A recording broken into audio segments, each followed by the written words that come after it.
93b. Somebody who carries food, and the food itself is less than the requisite amount, and he carries it in a vessel, and the vessel itself is obviously a requisite amount, but it's null and void in as much as it's servicing the food, and he has no intent of using the vessel and doesn't need the vessel. Potter, so he's going to be exempt of bringing a chatas. Obviously, you're not allowed to do this, but he would be exempt. Afal akli, even on the vessel, shakli tefeilula, because the vessel is secondary and therefore nullified to the food. Here we're going to get to another concept. Esachayva mita, somebody carries a living person in a bed. So the rule is chay noses atzmo. We'll see in the Gemara. A living thing can carry itself, and therefore does not count as a part of the Torah prohibition of carrying. So if you're carrying a bed with a living person in there, so the bed is secondary to the person, and the person itself you're not going to bring a chatas for carrying. So you pater afal amita even on the bed because the bed is secondary to the person shamita tefeilula, and therefore nullified. However, as a meis b'mita chay, to carry a deceased person in a bed, so there you chay because carrying because it's carrying the deceased person is it doesn't carry himself. So you chayiv on that, and the bed, even though that it's secondary to it, but it's secondary to something that you chayiv.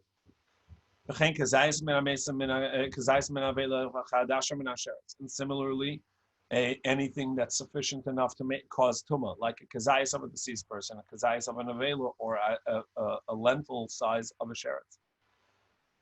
However, Rabbi Shimon put it. Rabbi Shimon says carrying a deceased person on a bed, you're exempt, as we'll see in the Gemara, because this is a malacha she'ena tzricha legufa. This is a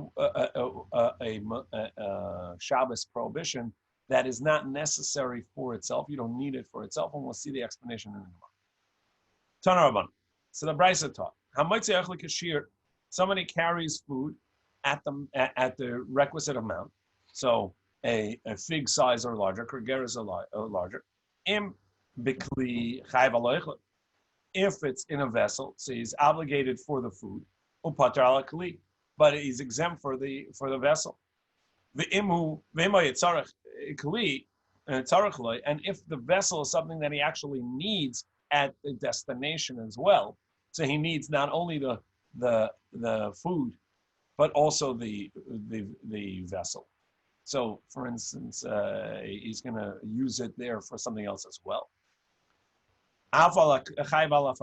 So then he's obligated even for the vessel. Shmamina, so he says, wait, so he's going to be transgressing twice, once for the food and once for the vessel, because he needs the vessel where it is. So that means, even though that he did all this in one ha'alama, in one mistake, in one lapse of knowledge that it's prohibited, and yet he's going to be chayiv twice for the same thing. He's just carrying two items, but it's the same. So that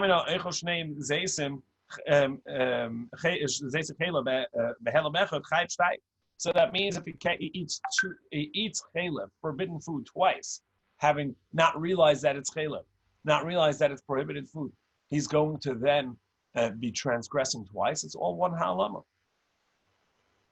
Amar Rav Sheshes talking about my skinas, and Rav Sheshes says perhaps what's going on is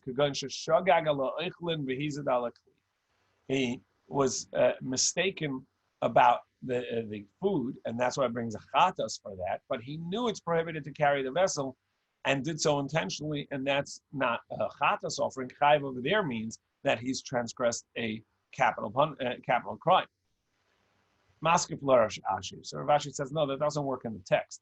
It says he's obligated even on the vessel, and if the vessel is a capital crime, and the food is a chatas, that's not even on the vessel, and they'd have to be the same crime, the same punishment, the same transgression, in order for it to be afal kli, also on the kli. So also on the kli means that both of them are the same achatas offering. So they're both in the same laps. So why would he be obligated twice?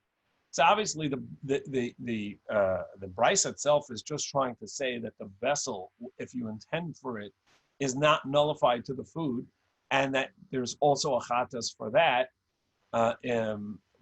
But it's trying to give it to us in a case where you'd be obligated to chatases, so that you can see that they're individual transgressions, and that the vessel is not nullified to the food itself. So the Gemara says, so what is that case? Elam Ravashi, rather Ravashi said, both of them were done unintentionally. However, he first realized that he made a mistake in regards to food. He said, no, I shouldn't have carried that food out, because you're not allowed to carry him Shabbos. So that was a nodalo. He became aware of his sin. And as we saw earlier, that was somebody becomes needs to become aware of their transgression before they are obligated in a chatas offering. And we also saw that Rabbi Yochanan says that once somebody becomes aware that they had sinned, that's sufficient to, and obligated in the chatas, that's sufficient to separate the ha'alamas, the lapses in knowledge. And then he became aware as separately about the vessel. And this is the machlokas Rabbi Yochanan Rish Lakish, which we saw earlier about 20 days ago, about this machlokas of whether or not yedios machalkas, becoming aware, is sufficient to obligate you in a separate sin offering. Now we get to the concept of chay noses atzma. So, as a chay b'mita poter afal amita, carrying a live person in the bed is going to be you're going to be exempt of a sin offering on carrying the live person, and therefore the bed, which is secondary to it, also you will not be obligated on. Lema masnita Rabbi Nassan. So we're going to say our Mishnah is the opinion of Rabbi Nassan, v'lo Rabbanim, but not the opinion of the Rabbanim. The Tanya, because we learned how motzi behema chay ba'of l'reshus harabim. Somebody carries an animal, a bird, to the public space. So he's carrying his backyard goat from his private property to his to the street. Bein chayim, bein shchutin chayim, regardless of whether they are alive or not, he's transgressed carrying. However, Rabbi Nassan omer ala shchutin chayim, ala chayim poter. If Rabbi Nassan says no, only if they are already shechted, they're already dead, that's when you're chayiv. But if you carry it out when it's alive, you're exempt, even though you're not allowed to do it. But you are exempt if you carry it out. Is this related to what we saw yesterday? With that, the animal could stand on 3 legs, so the third leg doesn't count really. Since he doesn't need that leg anyway, I'm just saying he could walk himself. He doesn't need you to carry him. Well, is that the point here? That would assume that he could walk, but he may not be able to walk. Well, let's say it's got an injured leg or whatever. I don't know if the reason is because it can walk, or rather it's because it's alive. We'll see a couple of explanations for this in Tues in a moment. Because a living thing carries itself. Now, Tues says what's the logic? So the understanding is that a living thing carries itself and therefore is lighter. So what if it's lighter? We never saw a concept of weight in carrying. You have some things over here that we saw carrying are going to be very light. You had a quill. It's a feather, and it's as light as a feather. And that's definitely going to be lighter than an animal carrying that you carry, just because the animal being alive carries itself to some degree. That's Tos's first point. So Tos says, okay, so the reason is true. It's not carrying itself, but it is a partner with you. It's joint carrying. You're not carrying it yourself. It's you and the animal carrying the animal.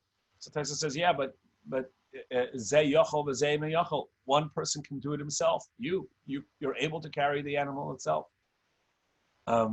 So some of Rishonim say, that the reason is because an animal or a living thing is a Messiah Sheyesh Bo Mamish. We saw yesterday that the reason why everybody agrees when you carry, two people carry something together and one is able to carry it on their own and the other is not. So the other really isn't contributing anything of significance. But a living thing carrying itself does contribute significantly. That's a significant assistance in carrying.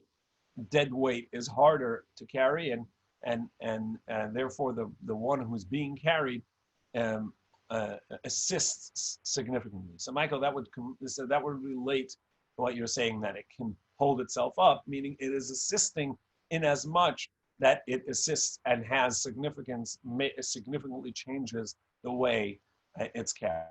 However, Tessa doesn't like that either, and so therefore Tessa says the idea is it's not a logical thing. It's simply on account of that it's not the same as the Mikdash. It's not the same as the way it was done in building the Mishkan. And since we learn carrying from the Mishkan, it has to be exactly the way it was in the Mishkan. And this is, even though that we saw this at the beginning of Masechta, we mentioned it, that even though that in regards to other malachos, we have the Av and the Tolda, we have the principal and the secondary, the categories that are not exactly like the way it was done in the Mishkan, and therefore it wouldn't be a principal malacha, but it's still a malacha. For instance, we said watering counts as planting.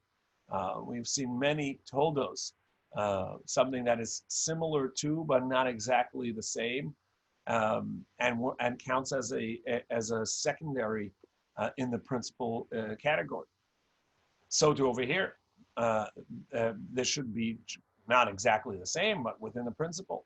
But we saw that carrying is a malacha gerua. The concept that carrying is really different than all other of the 39 malachas. And all of the other 39 malachas, you're actually being creative and changing the substance in some way. You're weaving, you're spinning, you're dyeing, you're shechting. I mean, everything really is some sort of creative act. By carrying something, nothing has changed. You simply removed it from one place and put it into another place. And even though the Torah does indicate that's a malacha, and we know that this is 1 and 39 malachas, and it is does apply in the Mishkan. But as Tosa says at the beginning of Masechta, it would only apply in the specific ways that it came into being and was done there. And in fact, we needed. We had a thought in the Gemara, at least, that taking something out from a private place into a public sphere versus taking something in would be different malachas, or not. Maybe one would not count as the other. And we see things such as passing something across an alley on the same side of the road versus passing across over a public domain. Various things that don't seem to be significantly different, yet one is going to be a malacha and one is not. And so Tosa says the same here. Chaynos esasma is simply not included in the malacha on account of it's not a part of the way the work was done in the Mishkan. There was no carrying living things in building the Mishkan. It was beams and vessels and curtains and not living beings. The difficulty. Even though in last week's parsha we saw that in the scene they brought korbanos, they brought animals. That's a part of the service, not in the building of the Mishkan. No, they brought them to the Kohanim. They didn't bring them to the service. That they brought it for a service, not for the building of the Mishkan. There was no. Well, I mean, the Chanukah Mizbeach. Right, that was the inauguration of the service. That wasn't the building of the Mishkan. Right, and they didn't put it up and take it down, and then every time they put it back up, they brought all these korbanos. That's the inaugural service. That's the avoda of the Mishkan. That's not the binyan hamishkan, right? That would not be included in binyan hamishkan. That would be included in avodas hamishkan, not in the structure, the building, or rather in the service. So the That's the explanation Tues has. The problem is going to be the next line in the Gemara. The next line in the Gemara wants to make a distinction between a human being carried and an animal being carried on account of that an animal pushes itself down and a human does not. If the reason is it's not the same as the Mishkan, then what distinction is there? And that clearly indicates that the distinction is the weight. And it's simply a machlokas of the Rabbanan and the Chachamim and Rabbi Nosson where to apply it, whether it applies to a human or even to animals. But it seems that it would not just be on account of, as Tues says, Tues is going to need an explanation as to what the Rabbanan are going to say. So the Gemara says, Amar Rava afilu teim Rabbanan. So Rava says that we can even say, hold on a second, sorry.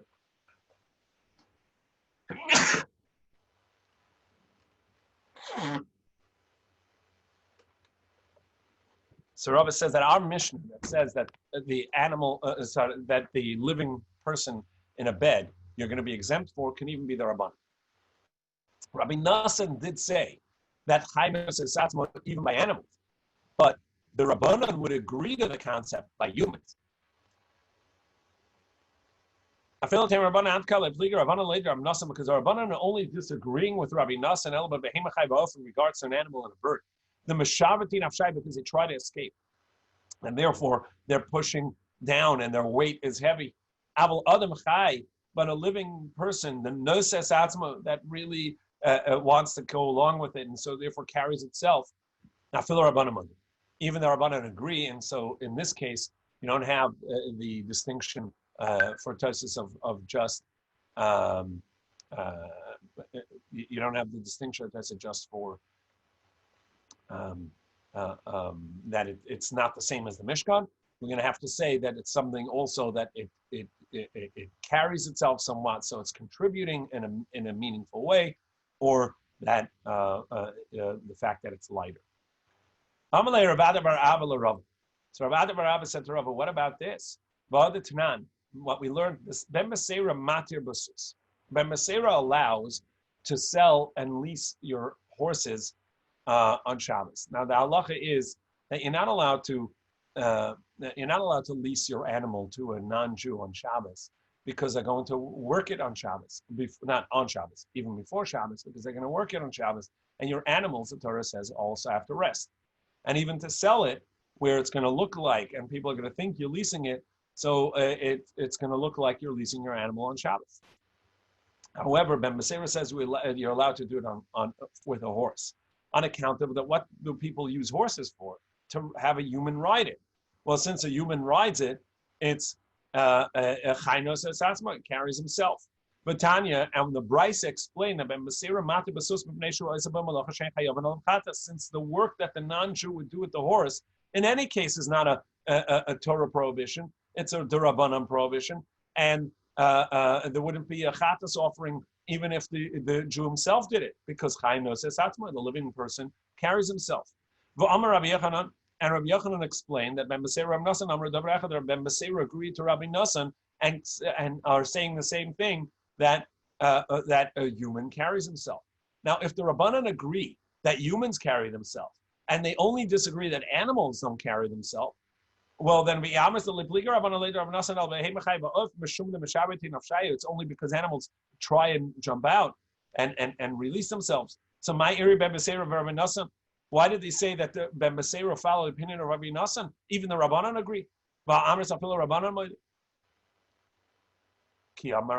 the Gemara says that Rabbi Yochanan is saying that Ben Masera permitted any horse to be leased, even horses that are not made to carry humans.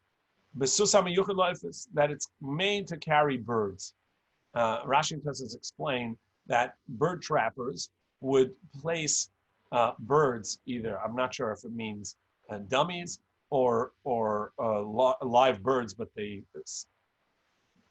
stayed there by some method they had to keep the birds on the horses, and they would do so to attract other birds. Is there really such a thing?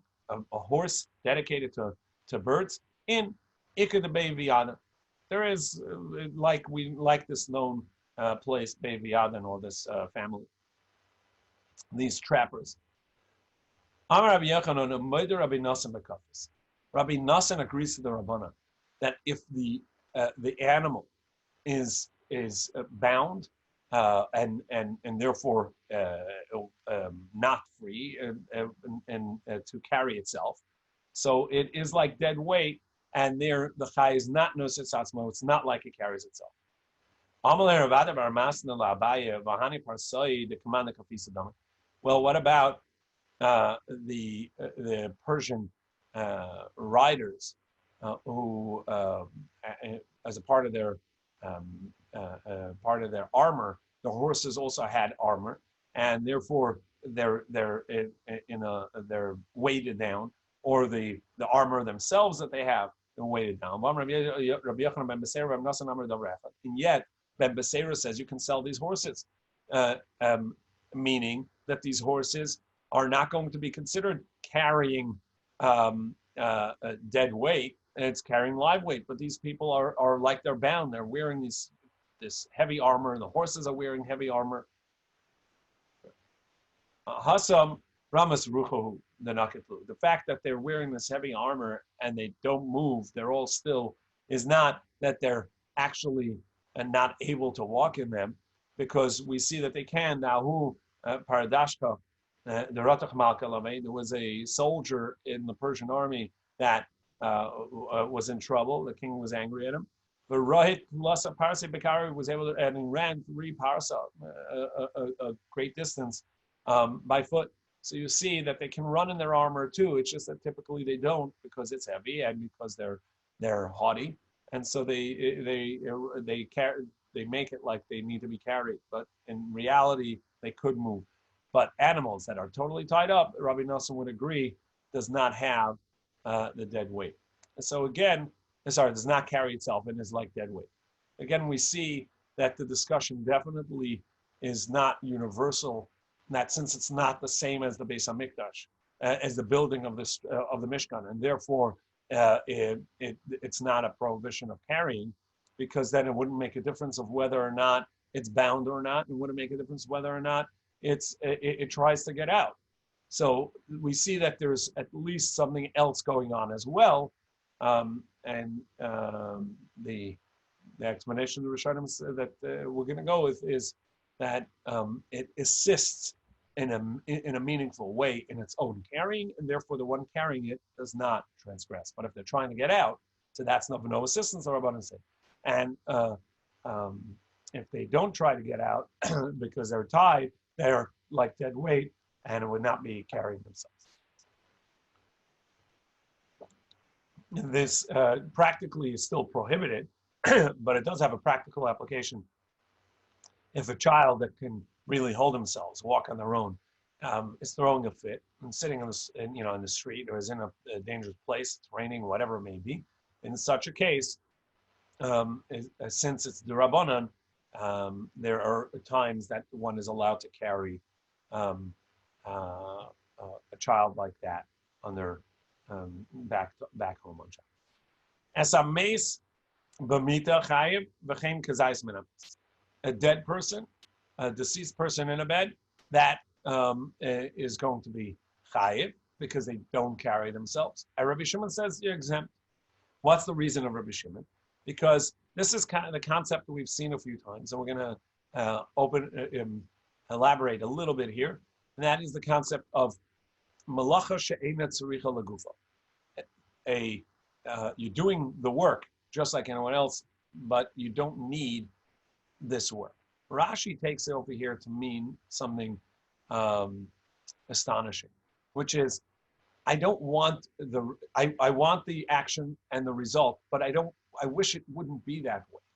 So since we're talking about a deceased, the person doesn't want the person to have died, and therefore even they mean to take out the deceased person, and it's for the purpose of the deceased person. Maybe they're carrying them in from outside or outdoors into the indoors, and because it's sunny and it's and they can begin to decompose. So therefore, since they don't want it to have been the case, that's enough to not count it as an intentional act. Tosa says that's too astonishing. Just because I didn't want it, but you're doing the work under the circumstances. This is what you're doing. Tosa says, Melacha she'eina tzricha legufa is you're not doing it in the way it was done for the purpose that was done in the Mishnah. The Ramban has difficulties with that as well. There's a lengthy Tosas here going through various scenarios. Ultimately, the way we say it in halacha, the sort of the term, the concept that we use is like this: when you're doing the work, but the creativity, what's being created is not what you need something secondary to it. That is melacha she'eina tzricha legufa. So a few classic cases to understand the concept. The concept of digging in the ground is for plowing, tilling the ground to soften it as a preparation for the ground, to make the ground better. If what I need is the soil to bring it somewhere else to cover a mess, that's really destructive to the ground where it is now. Now, I don't want to use that language because there's another separate concept in halacha that whenever you're doing the work, it has to be constructive and not destructive. So if the reason why you're exempt on the ground is that because you're destroying the ground that you're digging into, so then that's not because it's melacha she'eina tzricha legufa, it's the work that's not necessary for itself, but rather because it's destructive. So I didn't really do damage to the ground, but I'm not intending to till the ground because I don't need to seed it. So I'm taking some dirt from the top layer of soil in order to cover something else. And what I need is the dirt. I don't need the tilled ground. So I'll be exempt. Why? Melacha she'eina tzricha legufa, Rabbi Shimon says, I don't, it's work, digging into the ground, tilling, without the need of the end result, which is a tilled soft ground. Rather, what I need is I need the dirt itself for something else. So therefore, it's not melacha she'eina tzricha legufa. I don't need the work for itself. Another case we saw earlier in the Masechta, it cannot extinguish. Extinguishing needs a purpose. When all I want is a lack of a fire, so then that's not constructive in the sense of that I need the end result. What I need is the lack of the end result. The only time extinguishing would be melacha d'oraisa, according to Rabbi Shimon. Melacha she'tzricha legufa, where you need it, is where I'm trying to make coals. I want wood that's already carbonized so that I can light it easily, and it'll be, which is coals. Or I need a wick, and I'm preparing the wick in the oil, in the candle, and I want it to be singed already so that it's easier to light. So I light it before Shabbos, and I extinguish it on Shabbos so that it's easier to light. And essentially, I've created a coal. That's the end result that I'm looking for. But if I don't care about this candle anymore, and so I'm not creating a wick that's easy to light, but rather I'm just getting rid of the fire, that's not a melacha she'tzricha legufa. Over here as well, we're going to say this is not a melacha she'tzricha legufa because I don't need the end result with the change of having brought the deceased person from one place to the next. It's not result oriented. In any case, we have this concept, melacha she'eina tzricha legufa. Work, creative work, but it's not necessary for the end result, for itself, and therefore Rabbi Shimon says it's permissible, or at least not. You're not going to be chayiv, will not be a d'oraisa prohibition, and carrying the deceased out is a melacha she'eina tzricha legufa, and therefore Rabbi Shimon says you will be exempt for carrying the deceased, and the bed is servicing him, and so you're going to be exempt on both. Amar Rabba Bar Bachana, Amar Rabbi Yochanan, Amar Rabbi Yosef, Amar Rabbi Shimon ben Lakish. Rabbi Shimon. Rabbi Shimon exempts even if you're taking the deceased out for carrying, for burial. Nevertheless, you're going to be exempt.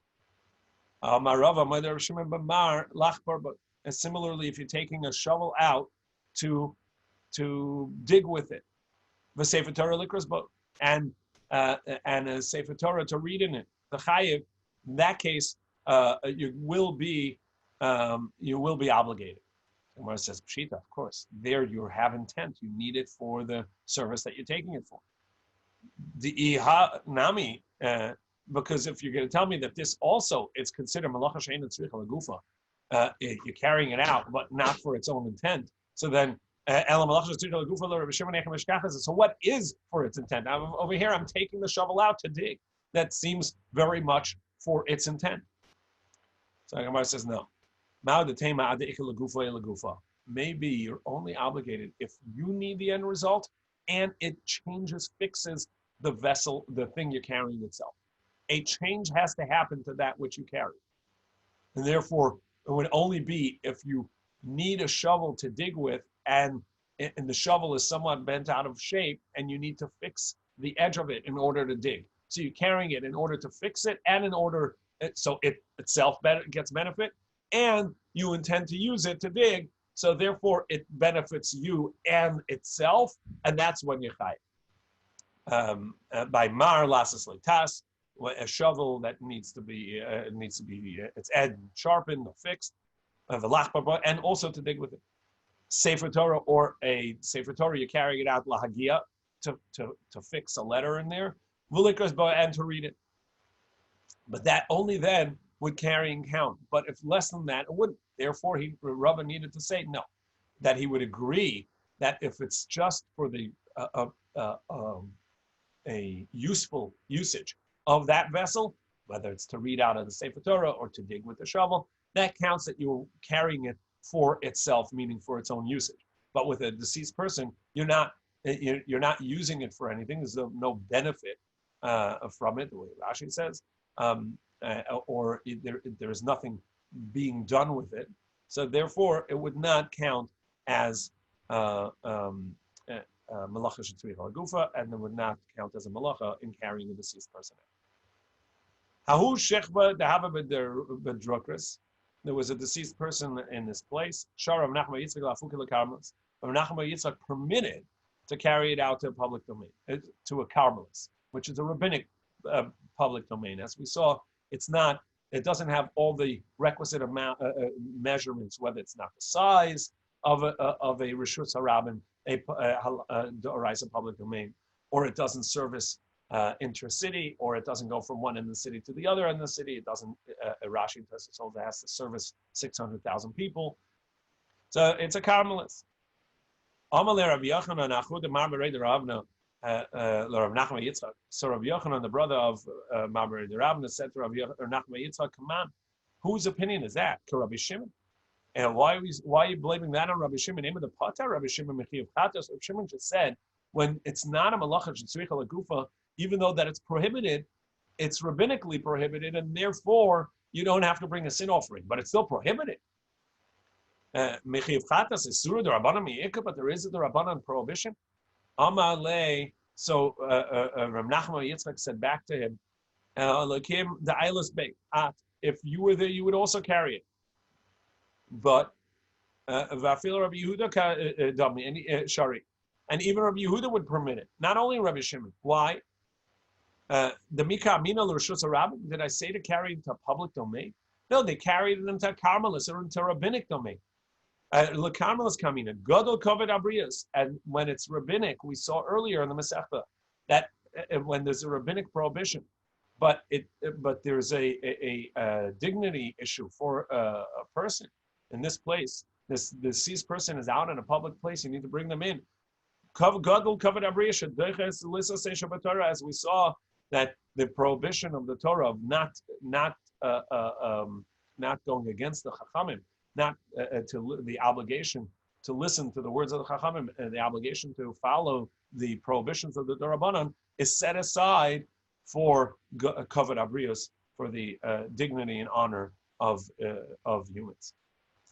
Tanan also, Atolish Simone Tuma, somebody pulls out a hair. And that hair on Shabbos is that hair that he pulls out is a siman tumah. So the halacha is one of the types of tsaras, of leprosy, has two white hairs in it, or two gold hairs, and he pulls out one of them.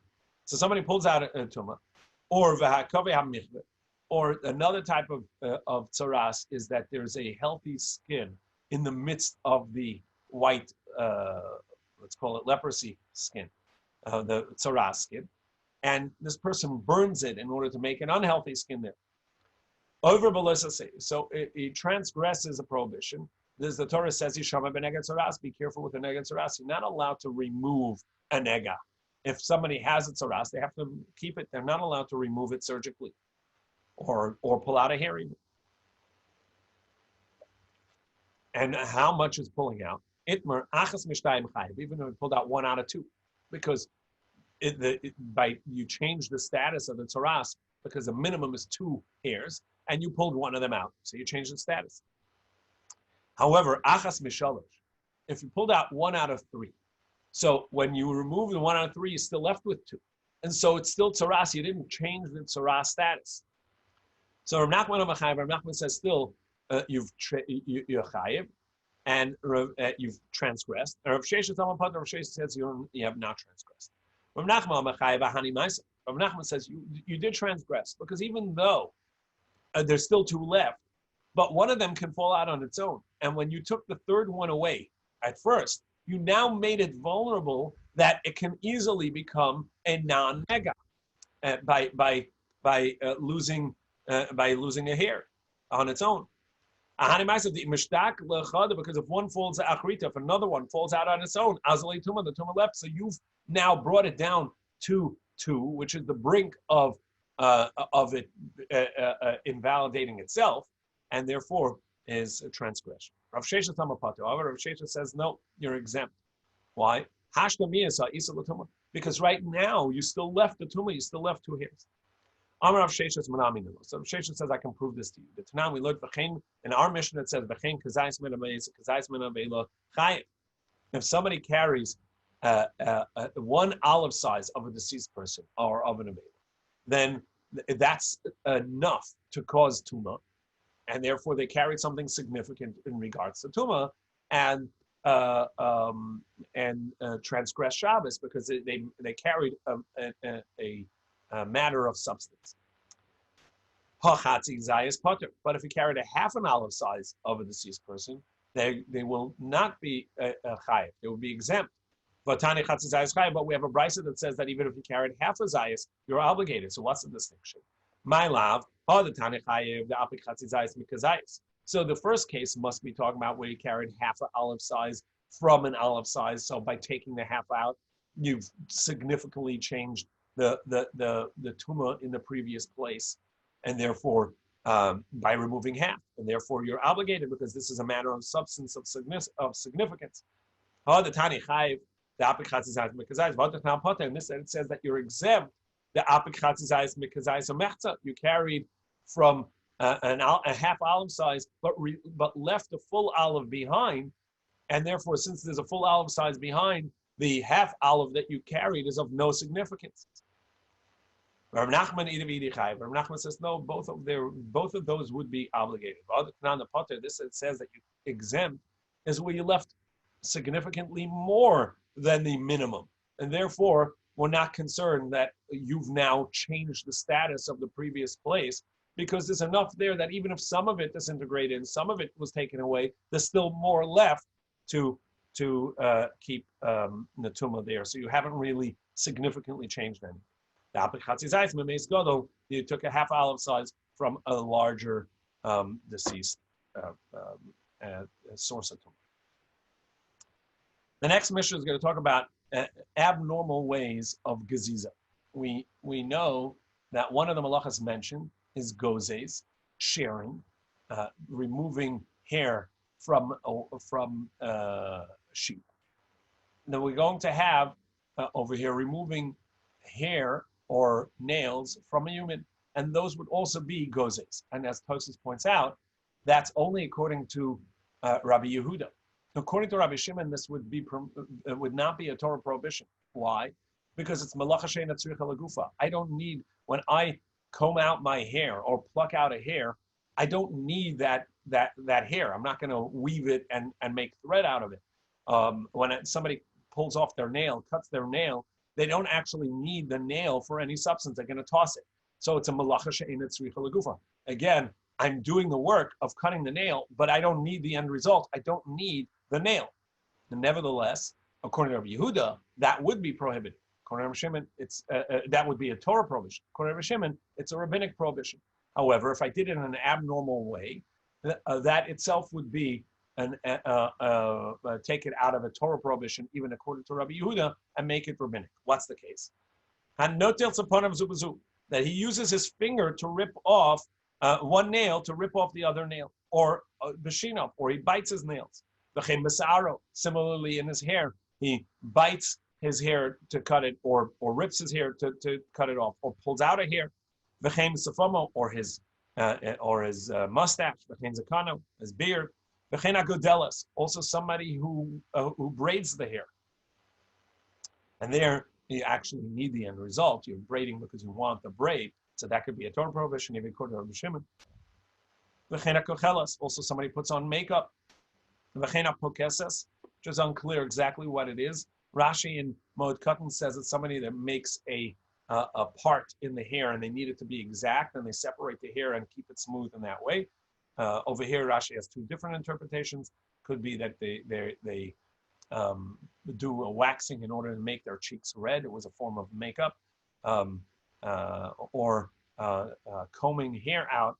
Tosa says combing hair out cannot be with your hand, cannot be a Torah prohibition. In any case, pokesas. Rabbi Lezer says that there are these things you've transgressed the Torah prohibition. The Chachamim say it's not a Torah prohibition; it is a rabbinic prohibition. Tomorrow, as Hashem will continue with this concept of gozes, of sharing, cutting off from oneself by hair, by hand, by vessel, and having someone else do it for you. That's correct. Yes,